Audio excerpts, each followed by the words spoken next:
الحمد للہ رب العالمین والصلاة والسلام علی سید الانبیاء والمرسلین اما بعد فاعوذ باللہ من الشیطان الرجیم بسم اللہ الرحمن الرحیم یا رب لک الحمد کما ینبغی لجلال وجہک وعظیم سلطانک رب اشرح لی صدری ویسر لی امری واحلل عقدۃ من لسانی یفقہوا قولی رب زدنی علما۔ السلام علیکم ورحمۃ اللہ وبرکاتہ۔ سورۃ الاحقاف پارہ نمبر 26، گزشتہ اسباق میں آیت نمبر 19 تک ہم نے پڑھ لیا، اور اس رکوع میں سٹارٹنگ سے ہی جس چیز کا ذکر تھا وہ والدین کی عزت اور تکریم کا، ان کے اطاعت اور فرما برداری کرنے کا حکم تھا۔ دو گروہوں کا ذکر کیا گیا، ایک کا اس گروہ کا ذکر ہوا جو والدین کی اطاعت کرتے ہیں، ان کے لیے انعام، ان کے لیے جنت جیسی نعمت، ان کے لیے رضائے الہی کا ساتھ، ان کے لیے ان کے اعمال کی قبولیت کی نوید اور ان کے سیئات سے درگزر فرمانے کی نوید کا ذکر کیا گیا۔ پھر ساتھ ہی ساتھ دوسرے گروہ کا ذکر کیا گیا جو والدین کی نافرمانی کرتے ہیں، جو والدین کی اطاعت نہیں کرتے، جو انہیں تکلیف پہنچاتے ہیں۔ اس تکلیف کا ذکر ہوا اف لفظ کے ساتھ، اور اس کی ہم نے تفسیر بھی پڑھ لی۔ آج کے لیکچر سے پھر اسی ذکر کو آگے بڑھائیں گے، اور ذکر ہے کہ ہر ایک کے اعمال کے مطابق ہی اس کو نوازا جائے گا۔ اور ان آیات کی روح سے ہمیں یہ بات بھی سمجھ آتی ہے کہ جنات بھی مکلف ہیں انسانوں کے گروہ کے ساتھ ساتھ، کیونکہ ان آیات میں ذکر ہے دو گروہوں کا، انسانوں کا اور جنات کا، اور یہ بھی کہ ہر ایک کو ان کے اعمال کے مطابق ہی دیا جائے گا۔ اور اس کے ضمن میں دیگر بہت سی احادیث اور آیات بھی قرآن کریم میں مینشنڈ ہیں، جن میں ذکر ہے کہ اللہ فرماتا ہے کہ میں جہنم کو ضرور بھر دوں گا انسانوں سے اور جنات سے۔ تو ان جنات میں سرکش شیاطین، کافر جنات مراد ہیں۔ ان میں بھی جنات کی جو کمیونٹی ہے اس میں بھی مومنین اور کافرین دونوں شامل ہیں۔ تو بہرحال اس گروہ کا ذکر ہوا اور ساتھ انسانوں کا ذکر ہوا۔ ذکر کرتے ہیں اولئک الذین حق علیہم القول فی امم قد خلت من قبلہم من الجن والانس۔ یہ وہ لوگ ہیں جن پر بات ثابت ہو چکی ہے، یہ جنوں اور انسانوں کے ان گروہوں میں شامل ہیں جو ان سے پہلے گزر چکے، بے شک وہ نقصان اٹھانے والے تھے، اور سب کے لیے ان کے اعمال کے سبب درجات ہیں، اور تاکہ اللہ انہیں ان کے اعمال کا پورا پورا بدلہ دے، اور ان پر ظلم نہیں ہوگا۔ یعنی ایام اللہ کا ذکر ہو یا ان فیوچر پیش آنے والے واقعات کا، دونوں اعتبار سے جنات اور انسانوں کے گروہوں کا ذکر کرتے ہوئے رب العالمین نے فرمایا جو اقوام پہلے گزر چکی ان کو بھی وہی ملا جن کے وہ حقدار تھے، جنہوں نے ظلم کیا، جنہوں نے ناانصافی کی، جنہوں نے انکار کیا، جنہوں نے نافرمانی کی، ان تمام گروہوں کو بھی نشان عبرت بنایا گیا، اور آج وہ ہمارے سامنے ہے۔ ان قوموں کا ذکر ہمارے سامنے ہے جو اگلے رکوع میں آ رہا ہے۔ قومیات کے ذکر سے اگلے رکوع میں ایام اللہ کا ذکر شروع ہوتا ہے۔ تو بہرحال رب العالمین فرماتا ہے یہ طریقہ گزر چکا، اور آگے بھی اسی طرح ہی رب العالمین کی سنت کے مطابق ہوتا رہے گا کہ جو شخص جیسا عمل کرے گا اس کو اس کے مطابق ہی نوازا جائے گا۔ اللہ فرماتا ہے یہ ان کے اعمال کے سبب درجات ہیں۔ اب یہاں پر درجات سے ہمیں یہ بات بھی سمجھ آتی ہے کہ ہمیں ایک چیز ذہن میں رکھنی چاہیے کہ جنت تو انعام ہے اٹ سیلف، لیکن جنت میں بھی درجات ہیں۔ اسی طرح وہ درجات میں درجات بندی کس حساب سے ہوگی؟ جس حساب کا اچھا عمل ہوگا، ٹھیک ہے؟ جس طرح جنت الفردوس کا ذکر آتا ہے افضل ترین جنتوں میں یہ شامل ہے، اسی طرح جہنم ہے تو جہنم میں بھی طبقات ہیں، اور جس کا جرم جس قدر سنگین ہوگا وہ اسی طبقے میں شامل کیا جائے گا۔ جس طرح منافقین کے بارے میں سورہ نساء میں آتا ہے کہ منافقین جہنم کے سب سے نچلے طبقے میں ہوں گے جہاں عذاب کی شدت ہوگی۔ اور میرے استاد محترم نے اس پر مجھے بہت سی رہنمائی کی، اور اس آیت کی روح سے میں وہ چیز بھی آپ کے سامنے رکھنا چاہتی ہوں۔ وہ یہ کہ کچھ کافر ایسے تھے دور نبوی میں جو کہ ظاہری طور پر نہ جنگوں میں شامل ہوتے تھے، نہ وہ مسلمانوں کو تکلیف دیتے تھے، نہ ایذا دیتے تھے، بلکہ ایک کافر جو ہے یہاں پر اس لیے کرنا چاہتی ہوں کہ وہ ان اشخاص میں سے تھا کہ انہوں نے ایک دفعہ رسول اللہ صلی اللہ علیہ وآلہ وسلم کو امان بھی دی تھی کہ یہ میری امان میں مکہ میں داخل ہو سکتے ہیں، ٹھیک ہے؟ تو کویشچن یہ تھا کہ کافر وہ جو کہ حقیقی طور پر جنہوں نے کلمہ نہیں پڑھا لیکن انہوں نے مسلمانوں کو نقصان نہیں پہنچایا، ہاں اپنے قبیلے کے اعتبار سے، اپنی برادری کے اعتبار سے یا رشتہ داری کے اعتبار سے انہوں نے دید لحاظ رکھتے ہوئے کہیں نہ کہیں کسی نہ کسی طرح ہیلپ بھی کی، تو ایسے لوگوں کا کیا؟ یعنی وہ ہیں تو کافر لیکن انہوں نے مسلمانوں کی ہیلپ کی کسی بھی صورت میں، کسی بھی فارم میں، تو ایسے لوگ جہنم میں جلائے جائیں گے۔ اور ان کی اس نیکی کا کیا ہوگا جو وہ احسان مسلمانوں کی گردنوں پر کرتے رہے؟ مکہ میں یقیناً ایسے بہت سے لوگ شامل تھے جو کہ حربی کافر نہیں تھے، کچھ جن کا ذکر ہمیں ملتا ہے نا بہت زیادہ، ہم جس کا ذکر قرآن میں پڑھتے ہیں، سرکش اور نافرمانی میں، سرکشی میں وہ حد سے بڑے ہوئے تھے، جس طرح ابو جہل تھا، ولید بن مغیرہ تھا، اس طرح بہت سے ایسے لوگ تھے، مغیرہ، تو کچھ ایسے تھے جو کہ امن پسند تھے ان اے وے، وہ کہتے تھے کہ ہم اسلام کو قبول نہیں کرنے لگے، لیکن جو مسلمان اپنی تبلیغ کر رہے ہیں ان کو کرنے دی جائے، ان کی راہوں میں روڑے نہ اٹکائے جائیں، ان سے جنگ نہ کی جائے، وہ بھی ہمارے قبیلے برادری سے تعلق رکھتے ہیں اور وہ ہمارے خاندان کے ہیں، وہ عرب ہیں، ان کو نقصان نہ پہنچایا جائے، اور وہ کافر جو کہ مسلمانوں کو نقصان پہنچانا چاہتے تھے یہ ان کے خلاف بھی تھے۔ تو ایسے لوگوں کا کیا؟ یہ درجات کی ڈیفینیشن بتا رہی ہوں میں۔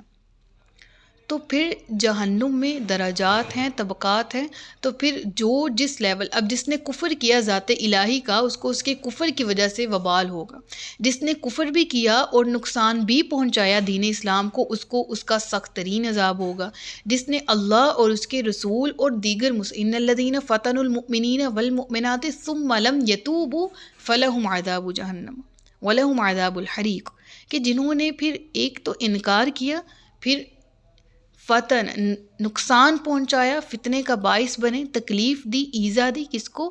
اللہ کے دین کو پھیلنے سے روکا، اللہ کے رسول کو تکلیف پہنچائی یا مومنین کو، اور اگر اس نے توبہ نہیں کی اور اسی حالت میں وہ مر گیا کفر کی حالت میں تو اس کے لیے حریق کا عذاب ہے، سخت ترین عذاب، ٹھیک ہے؟ تو اس کا یہی بیسٹ آنسر بنتا تھا، اور کہا جائے کہ اس کو اس طرح سے ہی ایلیبوریٹ کیا جا سکتا ہے کہ جہنم میں بھی عذاب جو ہے، عذاب کی شدت یا عذاب کا ہلکا ہونا ڈیپینڈ کرتا ہے انسان کے اعمال پر۔ تو اس چیز کو اپنے ذہن میں کلیئر رکھیں کہ ہم نے جہنم سے بچنا ہے اور اس کے کسی بھی درجے میں شامل ہونے سے بچنا ہے۔ وَامْتَازُوا الْيَوْمَ أَيُّهَا الْمُجْرِمُونَ، مجرمین کو الگ الگ کر دیا جائے گا نا، کیٹیگریز میں ڈیوائیڈ کر دیا جائے گا، اور پھر اسی چیز کو اپلائی کریں اہل جنت میں اگر ہم نے شامل ہونا ہے تو نیت کرتے ہیں کہ درجات کے اعتبار سے اللہ تعالیٰ ہمیں بہترین درجے میں رکھے، اور اس بہترین درجے پر جانے کے لیے مشروط ہے کہ ہم نیک اعمال کریں، بہترین عمل کریں۔ تم میں سے بہتر وہ ہے جس کے اخلاق اچھے ہیں، تم میں سے ہمیں بہت سی احادیث مل جائیں گی، بہتر وہ ہے جو قرآن سیکھتا ہے اور سکھاتا ہے۔ تو اپنے آپ کو کسی نہ کسی ایسی کیٹیگری میں رکھیں اور ایک کیٹیگری سے دوسرے میں جمپ کرنے کی کوشش کریں، ٹھیک ہے؟ یعنی بہتر سے بہترین کی طرف کوشش کرتے رہیں تاکہ درجات بندی بھی اسی اعتبار سے ہو اور ہم انجام کے اعتبار سے بہترین حال میں پہنچیں انشاءاللہ انشاءاللہ۔ اب ذکر آتا ہے وَيَوْمَ يُعْرَضُ الَّذِينَ كَفَرُوا عَلَى النَّارِ أَذْهَبْتُمْ طَيِّبَاتِكُمْ فِي حَيَاتِكُمُ الدُّنْيَا وَاسْتَمْتَعْتُمْ بِهَا، اور جس دن کافر آگ پر پیش کیے جائیں گے تو کہا جائے گا تم اپنے حصے کی پاک چیزیں اپنی دنیا ہی کی زندگی میں فنا کر چکے، تم ان سے فائدہ اٹھا چکے ہو۔ فَالْيَوْمَ تُجْزَوْنَ عَذَابَ الْهُونِ بِمَا كُنْتُمْ تَسْتَكْبِرُونَ فِي الْأَرْضِ، تو آج تمہیں ذلت کا عذاب چکھایا جائے گا، تمہیں ذلت کے عذاب کا بدلہ دیا جائے گا، کیونکہ تم زمین میں ناحق تکبر کرتے تھے اور اس لیے کہ تم نافرمانی کرتے تھے۔ یہاں کفار کا ذکر ہے، اور اس ضمن میں آپ کو ایک واقعہ ضرور ذکر کرتی چلوں، حدیث ہے کہ نبی کریم صلی اللہ علیہ وآلہ وسلم اپنی زندگی میں آسائشوں، لذیذ کھانوں اور شاندار مکانات وغیرہ سے اجتناب کیا کرتے تھے، اور اس کی ریزن کیا تھی؟ یقیناً اللہ کی نعمت جس قدر انسان کو میسر ہو اس سے فائدہ اٹھانا، نعمت کا جائز استعمال کرنا بھی یہ شکر گزاری کا ایک طریقہ ہے۔ لیکن اس حدیث سے ہمیں جو بات سمجھ آتی ہے نا، وہ اس آیت کو سامنے رکھتے ہوئے آپ نے ذہن میں رکھنی ہے، ٹھیک ہے؟ اور اس سے جو سبق حاصل ہوگا وہ انشاءاللہ ہم ڈسکس کریں گے کہ نبی کریم صلی اللہ علیہ وآلہ وسلم ایک روز آرام فرما رہے تھے اور حضرت عمر آپ کی خدمت میں حاضر ہوتے ہیں. کیا دیکھتے ہیں کہ آپ نبی کریم صلی اللہ علیہ وآلہ وسلم ایک چٹائی پر آرام فرما رہے ہیں جو ریت پر بچھی ہوئی ہے، اور ریت ایک پہلو پر لگی ہوئی ہے. چمڑے کا ایک گدا ہے جس پر کھجور کے پتے بھرے ہوئے ہیں. حضرت عمر رضی اللہ تعالیٰ عنہ نے عرض کیا رسول اللہ صلی اللہ علیہ وآلہ وسلم کیسر و کسرا یوں آرام اور عیش کی زندگی بسر کریں، یعنی ارد گرد اگر سلطنتیں دیکھیں، سلطنت ایران دیکھیں، روما کی سلطنت دیکھیں، وہ تو کافر ہیں، وہ عیش کی زندگی بسر کریں، اور اللہ کا حبیب یوں ریت پر لیٹے. یا رسول اللہ صلی اللہ علیہ وآلہ وسلم دعا فرما دیجئے، اللہ تعالیٰ آپ کی امت کو وسیع رزق عطا فرمائے. تو نبی کریم صلی اللہ علیہ وآلہ وسلم فرماتے ہیں اے عمر، کیا تم اس پر راضی نہیں کہ انہیں دنیا دے دی جائے اور ہمیں آخرت؟ سبحان اللہ، اللہ اکبر کبیرہ والحمد للہ کثیرہ. یعنی مراد کیا ہے کہ دنیا کسی کی بہتر دیکھتے ہوئے ہمیں کبھی بھی فتنے کا شکار نہیں ہونا کہ ہم اگر حق پر ہیں تو ہمیں بھی دنیا ملنی چاہیے. دنیا کا ملنا، بہتر ہو کے ملنا، دس از ناٹ گارنٹیڈ کہ ہم اللہ کے محبوب ہیں. اور آخرت کی کامیابی ہی حقیقی کامیابی ہے، اور اسے الفلاح کے ساتھ قرآن کریم میں بھی ہمیں اس کی ڈیفینیشن ملتی ہے. اور نماز میں جب بلایا جاتا ہے حی علی الفلاح، تو وہ کیا ہے؟ اگر اذان کے الفاظ کی ہم تشریح کریں تو وہاں فلاح سے کیا مراد ہے؟ یقیناً دنیا کی زندگی اللہ آسان کرتا ہے ایسے شخص کے لیے، لیکن انسان سمجھ جاتا ہے جو آخرت کا طلبگار ہو، دنیا اس کے لیے ٹیمپریری سی چیز ہوتی ہے. وہ جانتا ہے کہ میرے لیے سب کچھ یہ دنیا نہیں ہے، اس لیے اس کا اس دنیا میں رہنا بھی آسان ہوتا ہے، اس کا فیصلے کرنا بھی آسان ہوتا ہے، اور اس کا ان فیصلوں کے مطابق عمل کرنا. یعنی اس کو معلوم ہو کہ ٹھیک ہے، میں اگر اپنی زندگی کا، اپنے حصے کا یہ مال میں اس فلاں غریب کو دے رہا ہوں جو مجھ سے زیادہ ضرورت مند ہے، تو دیٹس اوکے، میرے پاس تھوڑا سا حصہ ہے جس سے میں اپنی زندگی گزار سکتا ہوں. فار ایگزامپل کسی کے پاس 100% رقم ہے اور کسی ضرورت مند کو وہ چاہیے، تو وہ 40% کسی اور کو دے دیتا ہے، وہ 30% کسی اور کو دے دیتا ہے، وہ 10% کسی اور کو دے دیتا ہے. وہ بانٹ رہا ہے اور وہ کہہ رہا ہے کہ میرے پاس جو 20% 30% ہے، میں اس میں اپنی زندگی اچھے سے گزار سکتا ہوں. اور وہ 20-30% سے حلال رزق جائز طریقے اس سے اختیار کرتا رہے، تو اس 20-30% کو اللہ بڑھاتا رہتا ہے. اور ایک وہ شخص ہے جسے دنیا ہی میں سب کچھ چاہیے، تو پھر ہم اپنے حکمرانوں کو دیکھ لیں یا ہم اپنے ارد گرد مشہور اور معروف طبقات کو دیکھ لیں.